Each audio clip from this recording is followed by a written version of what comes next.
Thank you to all of you who came here tonight to learn about Plan B, to provide comments on Plan B, or to listen to people provide comments on Plan B. For those of you who came to learn a little bit more about Plan B, I have a really brief presentation about the project description. Then I'll go into a little bit about the DNR process and the contents of our document.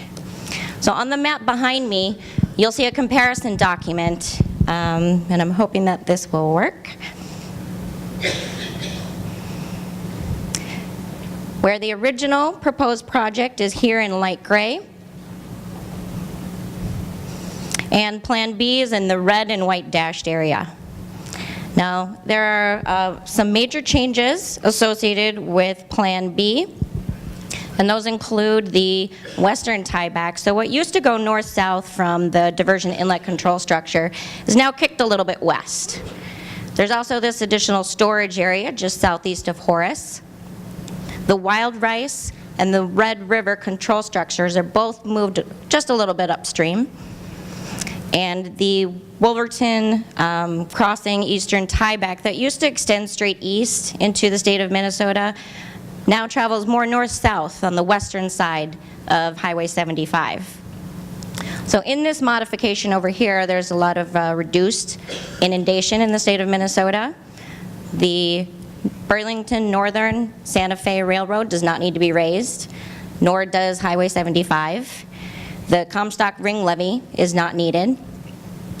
There are also a number of things on this map that are, or that you will not see on this map associated with Plan B. And those include, originally with the previously proposed project, there was a proposal to put 35 feet through town. That is now changed to 37 feet through town. Additionally, the assumptions, hydraulic assumptions associated with the previously proposed project included an expert elicitation panel. With Plan B, that now includes the updated period of record through 2009, so this results in a slightly lower 100-year floodplain.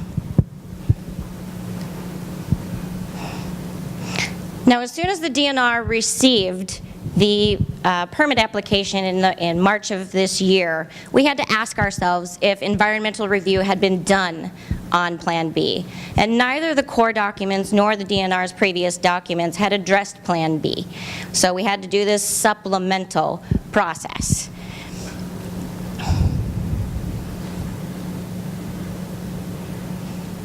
So as soon as we realized we did not have the information, it triggered the need with the state of Minnesota to complete a supplemental EIS.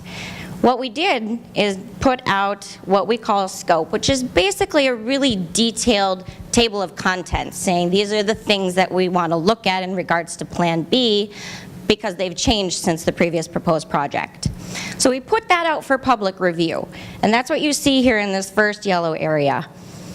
We received a lot of really good feedback when we put that scoping document out back in May. And a lot of folks had, included some different alternatives that they wanted us to look at. So we took all of the feedback that we received during that first yellow public comment period and developed what is out for public review right now. So the big bar is now over here in green. So we're now under review of our draft document. As soon as we're done with this review and comment period, we'll make changes to our draft document and publish our final document. Now that's for the state of Minnesota, not the end. There are two additional steps that you see here at the end, two very short processes. These are primarily administrative. So although they include a public comment component, it's more about following process. So these last two steps here, if I zoom back out, we ask ourselves along this entire stretch, did we basically do what we say we were going to do? Did we follow the correct process? And did we respond to everyone's comments? Those are the questions that we're asking ourselves during that part. Now you'll notice the upper part here is the environmental review process, and directly below it we have our dam safety and work in public waters process. Both of these are going on at the exact same time, and that's okay according to the state of Minnesota. In fact, as the commissioner said, What we develop up here in environmental review greatly informs the permit decision that is taking place down here. You'll also notice that the permit process extends just a little bit longer over here. This indicates that we will not be making a permit decision until after environmental review is done. We anticipate wrapping up environmental review, right about winter of this year. And so we can expect a permit decision soon thereafter. Now, I had previously mentioned that during that first public scoping period, we got a lot of people submitting alternatives saying, do we think that this might be an alternative that could work? In order for an alternative to be included in our environmental review document, it basically had to pass a 4-part test. And so I've got those 4 parts up here. The first is, does it meet the project purpose and need? The second has to do with feasibility. Is it a reasonable alternative? The third is, does the alternative have environmental benefit, either similar or better compared to the proposed project? And the fourth step is, does the alternative have less adverse socioeconomic impacts? In order for an alternative to be included for full evaluation in our environmental review document, it has to receive a yes to all 4 of these questions. Now, in total, during our development of the draft EIS, we reviewed 33 different alternatives. 32 of the 33 were unable to receive yes to all 4 of these questions. There was one alternative that really made us stop and pause, though, when we got to that 4th question, because we just did not have enough information to be able to answer yes or no definitively. So we requested some more information. We got some modeling. We did a dam breach analysis. And this alternative, we decided, was going to be called Alternative C.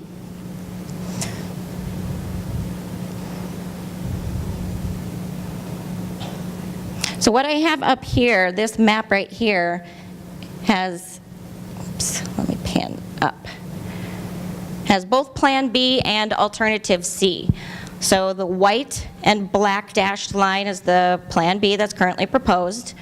And further north of that, you'll see the green and black dashed line, which is the Alternative C Southern Embankment line. The blue inundation is for Plan B, and the black hatched is the inundation that would be seen under Alternative C. Additionally, with Alternative C, the area around, I don't know if you can see my cursor, no you can't, but right off 29 there, just east of the current staging area, well, I'm sure a lot of you know the St. Benedict's area, would need to be protected with a ring dike. So that's that shape in and around the St. Benedict's community there. So our goal in analyzing this through additional modeling, dam breach analysis, and numerous discussions was to determine whether or not it was similar or better environmentally, or it had less adverse impacts socioeconomically. And what we saw, we looked at a number of different criteria, 9 different criteria in total, 5 environmental and 4 socioeconomic. And all this is explained, if anybody wants to read it in depth, in Appendix B of our document. We also have a number of Appendix Bs sitting on the various tables. But for environmental, we figured with a score of 0, that meant it was right about the same. So environmentally speaking, Alternative C was right about the same as the proposed project, Plan B. When we looked at the socioeconomic considerations, however, it did not fare as well. There were actually greater socioeconomic impacts, which led us during that 4th question to say no. And we needed a yes in order for it to be included and for full inclusion. We had already gotten about 75% there with this analysis. But nevertheless, it did not pass and was not included for full evaluation. What was included was Plan B and the no action alternative with emergency measures. So assuming all of that is successful, what is normally in place during a flood event. And to the extent that something changed between the previously proposed project and Plan B, we focused on those changes. So it wasn't a whole new evaluation, but if something was better or worse, we looked at it in terms of environmental. So if a control structure or inundation area or a new structure such as the Wolverton Creek box culverts caused us to notice a difference in aquatic footprint, wetlands, floodplain forest, fish passage, biological connectivity, that's the type of information that you'll see reported out in our document, are those differences between the previously proposed project and Plan B. Now, for those of you who have really dug in deep to the documents between the Corps and the Diversion Authority, might notice some differences in numbers. They're not exactly the same, and that has to do with the different assumptions. When Terry Williams comes up to describe her process, you'll understand a little bit more about the differences between the two. They're not significantly different, but they are just a little bit different. I just wanted to call attention to that for those who are getting into the details. Similarly, when it comes to social factors, that is also something that we describe differences. So we're not re-evaluating everything, but to the extent that there are changes to infrastructure, drainage, cemeteries, organic farms, and cultural resources, those are also going to be explained in our document. The last concept that isn't necessarily a change is this concept of flood risk transfer. So one of the reasons that we had concerns in our last findings of fact was the proportional differences. So when you're looking at Minnesota and North Dakota, what are the proportional differences in impact? Metropolitan area versus the upstream area, what are the proportional differences? So this concept of flood risk transfer is also something that we look at. We also look at the changes in the proposed mitigation. So since our 2016 final EIS, there have been two new documents. The first is the Diversion Authority's updated Property Rights and Acquisition Mitigation Plan. The Army Corps has also updated their Adaptive Management and Monitoring Plan. Now, between these two documents, mitigation is better than what was proposed in the 2016 document, but there are still some areas that are left unresolved. And the first of these is land use plan compatibility. And I had some conversations with some of you before this. It is an extremely complex problem. It's a consideration that, when you're dealing with large-scale flood risk management projects like this, to be able to balance it all is it's just incredibly complex. Now, the second area that's unresolved is regarding fish passage and biological connectivity. It's significantly lacking in those two areas, and right now it's a little uncertain in regards to mitigation that's proposed for aquatic habitat, how that can be achieved. We don't believe the changes in Plan B have reduced the impacts to connectivity such that mitigation is not needed. Now, this is something that we might be able to resolve while we develop our final EIS, but the ultimate decision about mitigation sufficiency will be addressed during permitting.